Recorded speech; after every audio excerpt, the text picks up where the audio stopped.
Make the most of every moment. Enjoy guaranteed 4 p.m. late checkout with the Fine Hotels and Resorts program, thanks to the American Express Platinum Card. It's just one of the benefits each time you stay at over 1,000 iconic 5-star properties around the world. Another relaxing way American Express has your back. Search Amex Platinum Life to learn more. Terms and conditions apply.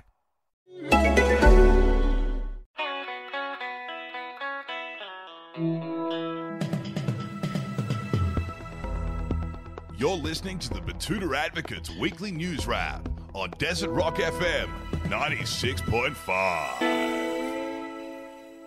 G'day, I'm Bruce Hitchcock, and you're listening to the weekly Betoota News Bulletin, coming to you from Koala Studios in downtown Betoota. Here are the top stories from the Betoota Advocate, Australia's oldest and most respected newspaper.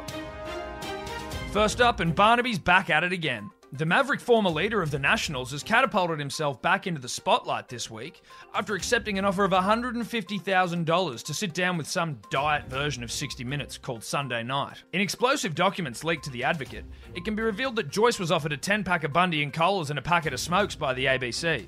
The public broadcaster has yet to respond to our story, but Joyce told us he was willing to take up the landline offer. That was until the commercial media opened up the checkbook and effectively took the ABC out of the equation. Down in Sydney this week, a local Christian pro-life activist has said enough is enough after being told he may no longer be able to tell at-risk and vulnerable women undergoing pregnancy terminations that his religion thinks they are despicable sluts. It comes as a Safe Access to Reproductive Health Clinics Amendment Bill was introduced to New South Wales Parliament, which would ban protesters from gathering around an abortion clinic with a 150-metre exclusion zone. Ned Fryle, the semi-retired happy clapper from Sydney's Hills District, also known as Australia's Utah, says being on the losing side of the gay marriage plebiscite was one thing, but now being told that he can't call traumatised young women filthy fucking tramps is an actual attack on his freedoms.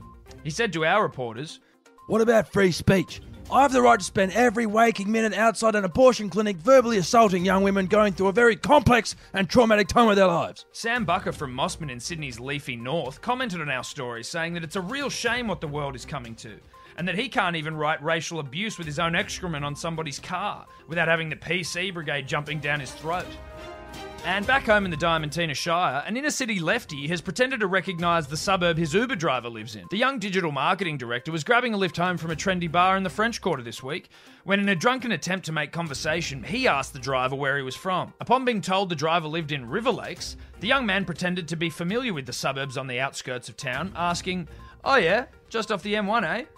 Consciously throwing in A in an attempt to imply that he isn't the son of two freelance art critics that never holidayed further west than the city's airport lounge. The awkward exchange continued for a few moments more, before the Uber driver decided to put the young man out of his misery and stop quizzing him on his knowledge of anything outside of the French Quarter and the business district. Elsewhere around town, and our reporters were called to the scene of a demolished cheese board last Friday night to confirm that some local gals were about to give it a real crack. Our reporters turned up just as the $65 spread of brie, blue, hummus, fruit and capsicum dip had been annihilated within the hour, as close friends ripped into a fast-flowing catch-up. However, with one attendee, Violet, about to unload on this new fucking boss she's been messaging the girls about, our reporters thought their stop should be a brief one. They confirmed the girls were giving it a nudge and left the scene as there was a screening of 62 separate text messages from Brit's ex-boyfriend, who was about to experience a flurry of unexpected Instagram likes on the photos of him and his new girlfriend. In other news around Betoota, and two former classmates were locked into a conversation this week that neither of them really wanted to be in. Though it had nearly been a decade since the two had last spoken, the pair awkwardly bumped into each other in the business district after failing to successfully avoid eye contact. After briefly exchanging pleasantries about their 9-to-5 shit-kicking jobs, the two then fell into an uncomfortable silence. The duo finished their painful interaction with a hollow promise to catch up for beers one day, despite both of them not really wanting to see each other ever again. And on the sporting front, a New South Wales fan has officially entered the optimism phase of State of Origin. Local Blues diehard Josh Sullivan has already begun explaining to co-workers just why New South Wales will win the State of Origin this year. Colleagues told us that the cockroach always starts getting wound up around this time of year, before being painfully and unceremoniously brought back down to earth in the following weeks. Sullivan confirmed that New South Wales just has to win this year, for his sanity, saying to us, "I can't do it anymore. I spend months getting wound up and in a flash it's all over. Then I find myself saying, well, let's do it next year. Well, I've spent my entire 20 saying that, mate. I don't know where my life's gone." Walter Tremaine, a Blues fan from down south, texted our editor Clancy saying that even Queenslanders have written this year off, but New South Wales will probably find a way to lose. We'll keep you up to date on the young man's mental well-being after Game 1. Anyway, that's it for the news wrap this week. Thanks for listening. Don't forget to subscribe to the podcast in order to get your weekly fix of real, unfiltered, and unwavering regional news. Until next week, I'm Bruce Hitchcock.